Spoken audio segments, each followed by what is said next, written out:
Welcome to Biztech's Enterprise Technology Show. Today we have Sandie Overtveld. He's the Senior Vice President for Asia Pacific, Japan, the Middle East, and Africa at Freshworks. Now, headquartered in San Mateo in California, this NASDAQ-listed company designs easy-to-use software for businesses of all sizes. Now, more than 50,000 companies worldwide use Freshworks as a software and a service to enable better customer experience and employee experience. Now, to tell us more, welcome to the show, Sandie. Ryan, thanks very much for having me. It's great to be here again. Now, Sandie, for a start, could you give us an overview of Freshworks and your role within the company? Sure. So Freshworks is a company that was born in India.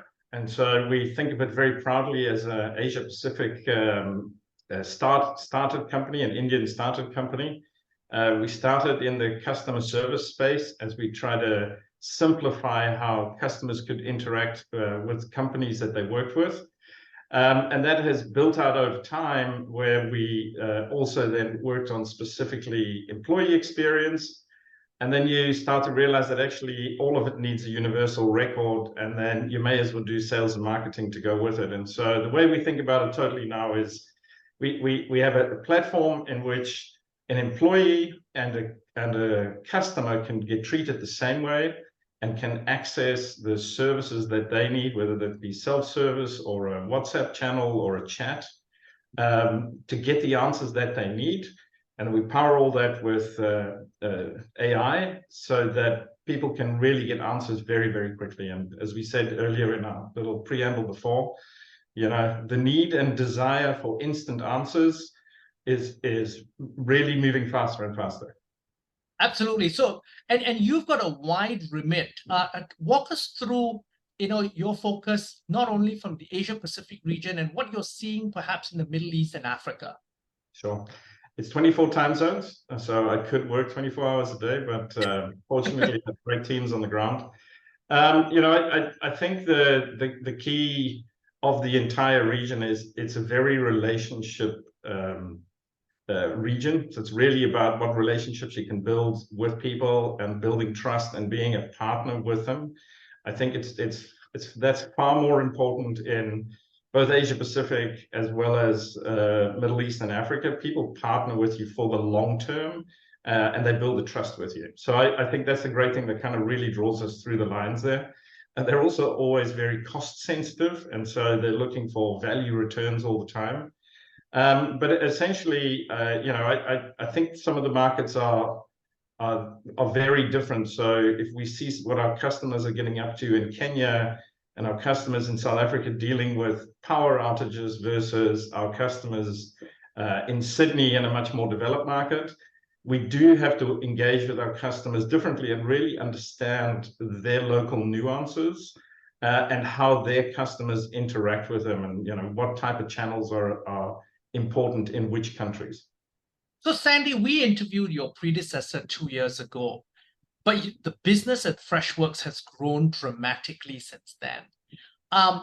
Where are you seeing, and which sectors are you seeing the biggest traction in all the regions that you basically look after?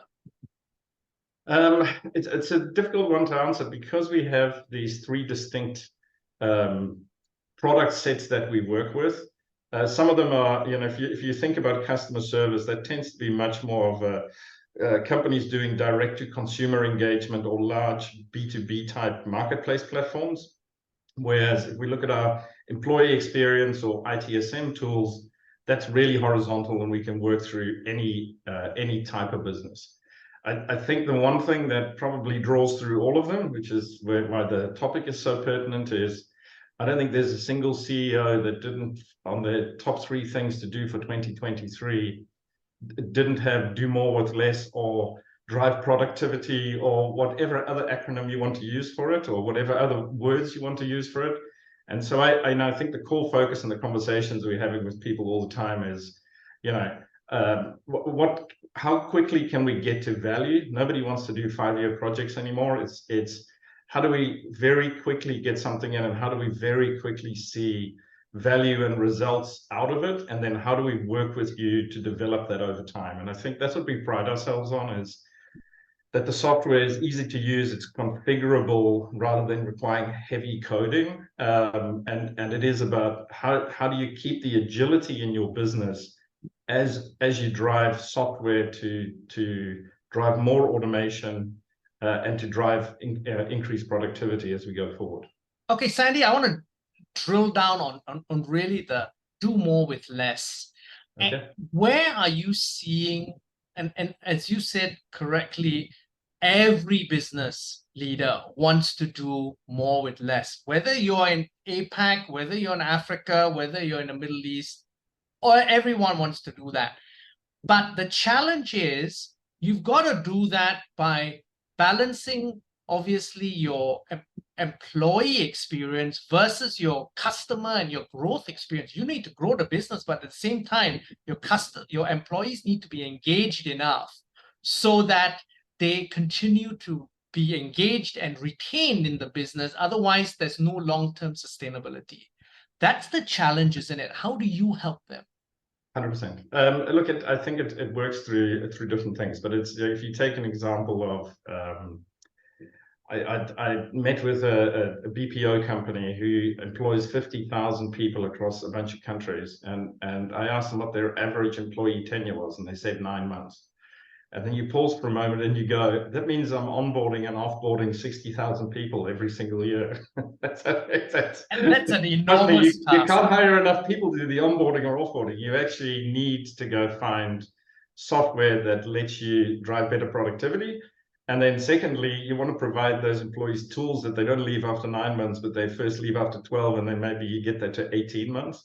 Because to keep the productivity and to keep the return in the people, you've got to find ways to keep them. And, you know, if you then take the view of those are probably the employees that are sitting for customers, doing customer service to their customers, you know, a happy employee. I don't know if you, I don't think anybody wakes up in the morning ever going, oh, I think I'll call a contact center today. But if you have to call it because you can't help yourself, and when you speak to the employee, you can tell if they're happy and they're smiling, or if they're just going through the motions. And if you're struggling to get something done and someone's going through the motions, it's a way to really drive customer satisfaction down. And so really it's about keeping those two happy moments. But you know, I think to answer other questions on that is, and that's why we see AI starting to play such a big role, because you know, you can't scale endlessly with people. At some point, you want to be able to say, I need to scale my customer base and my revenue without having to add people at an equal rate, because we've got to drive productivity and increased profitability. Mm-hmm. And that's where the AI starts to really behave well. And, you know, we've been, and we're not the only, I think every company's used the word AI and done AI for the past, you know, 3, 4, 5 years. We introduced our first AI automation in 2018, I think it was. But ChatGPT and generative AI have just accelerated the conversation and accelerated what you do with that. Because now when you interact with a bot, it starts to feel much more natural. So the new generative AI, when you interact with it, you can set it to do chit chat.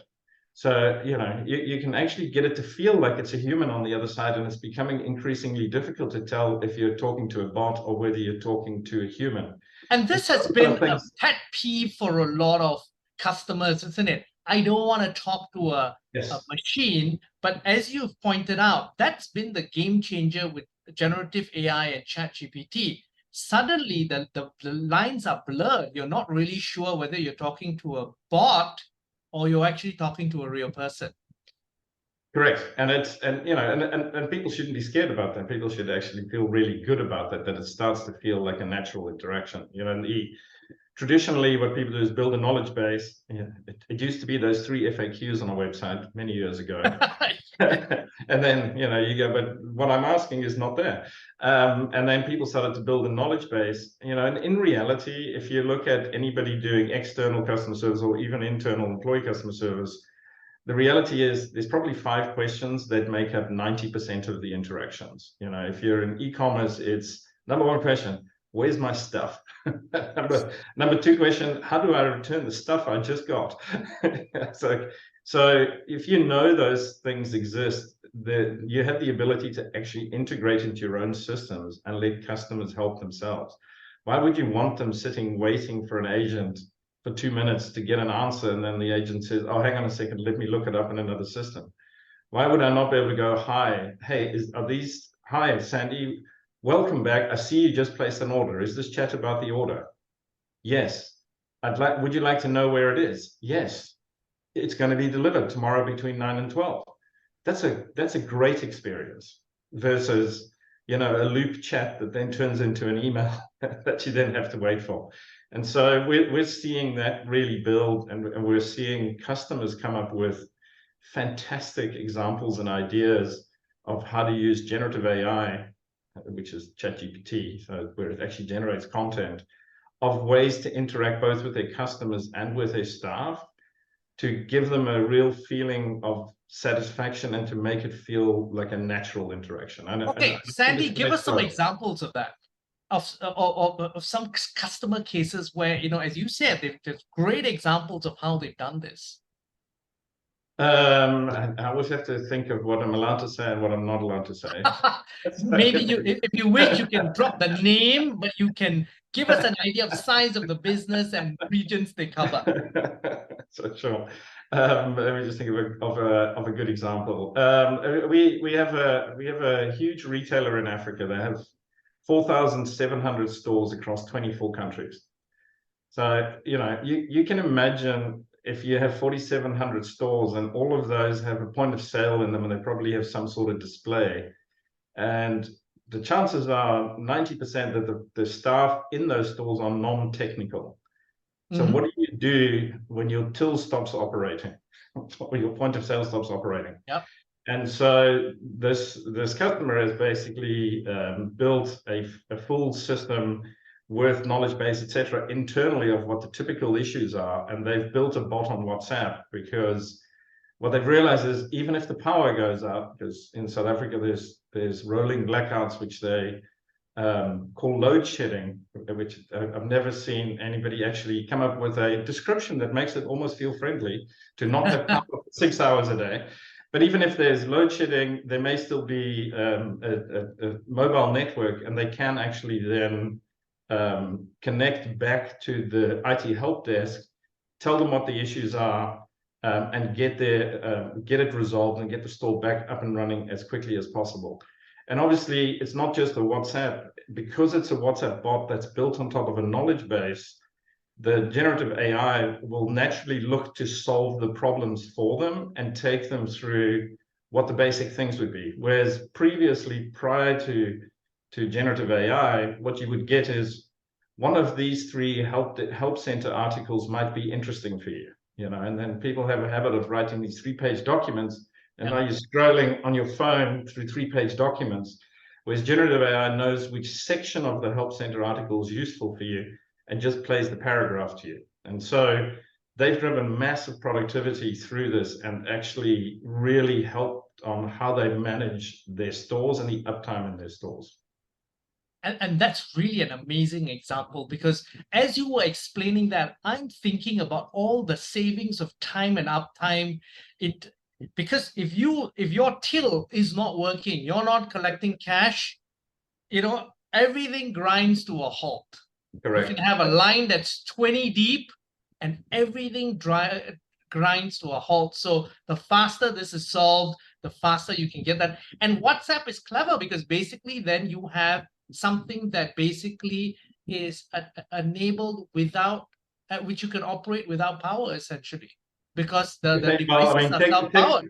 Technically, the cell phone tower needs to have power, but yes, it's more likely that you can make stuff work. Absolutely, because you could have a caching and then an offline processing and stuff like that.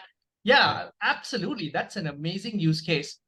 So, Sandie, if I'm a CIO and I have a large business across, Africa, Asia Pacific, and the Middle East, why should I choose Freshworks compared to your competitors? What makes you special?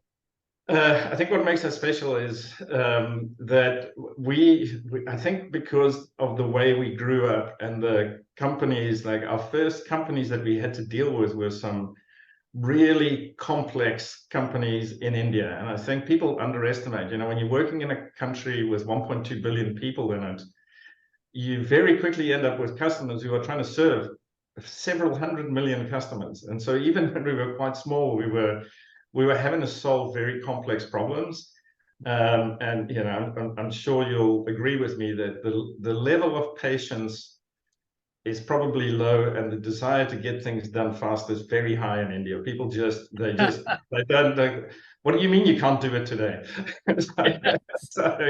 So I think we've grown up being able to work in tough environments with tough customers and able to get them value very quickly without people having to go through 6 month or 12-month deployments. And so we really, I don't want to commit that every customer would be live by 2 weeks, but we have great examples. And I'll give you another example. We did the COVID hotline for Bahrain. And when COVID happened, nobody said, let's do an RFP and we'll spend 4 months evaluating. And it was like, we need to get to our citizens and they need to get somewhere. And they literally got up and running in 2 days. They scaled from 3 agents to 600 agents within a 3-week period, high staff turnover, not enough doctors. How do you get the doctors' knowledge using AI to actually give it to agents, who are probably working on a part-time basis?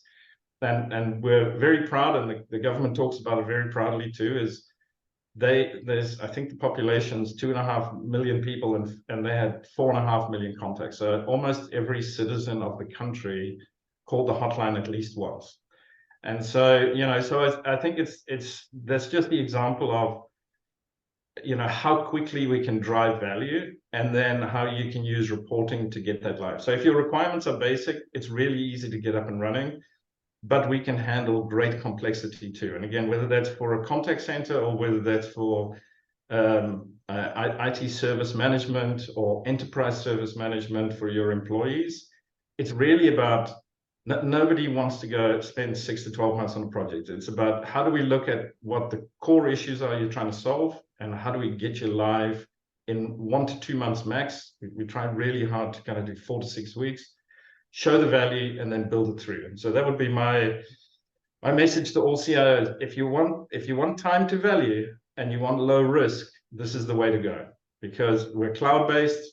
You can take it monthly, which means all the risk is on us.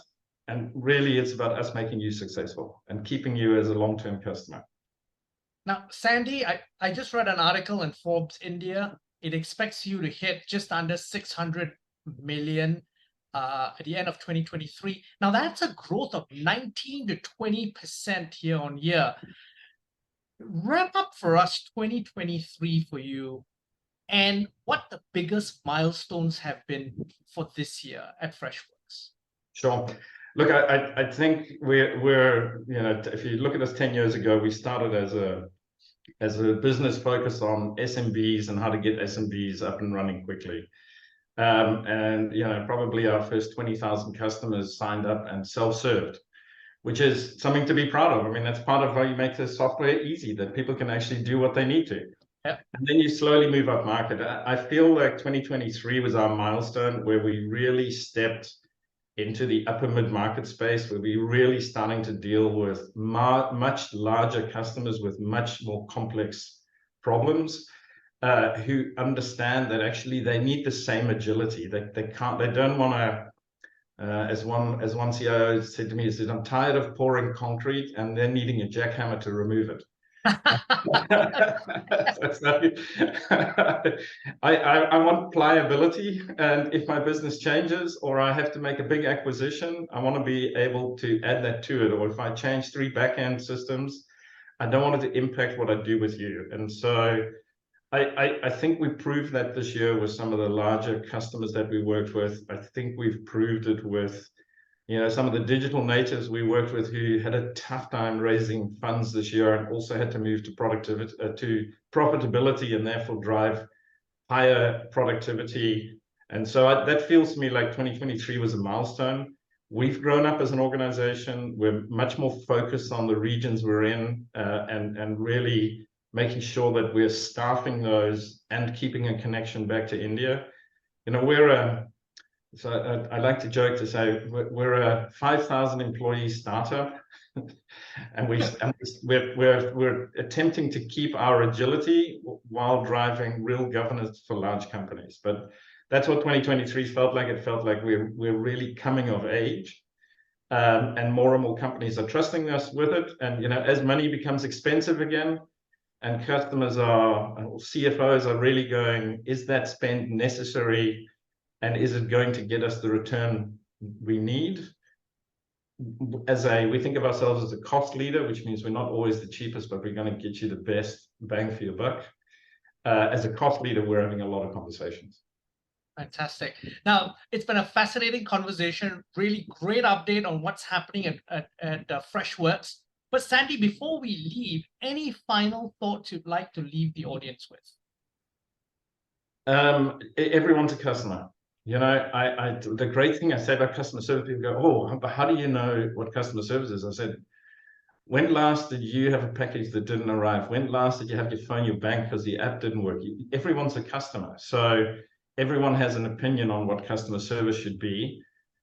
If you've received fantastic customer service, why would you as a company or an employee in a company not drive your company to provide that same level of customer service? And whether you're an employee or whether you're a customer of a company, we should all hold the people we're dealing with accountable for that. And we should really drive excellence in that, because, you know, life is hard and we have to work hard, and it would be nice if all customer service engagement were just super pleasant and everybody was really happy.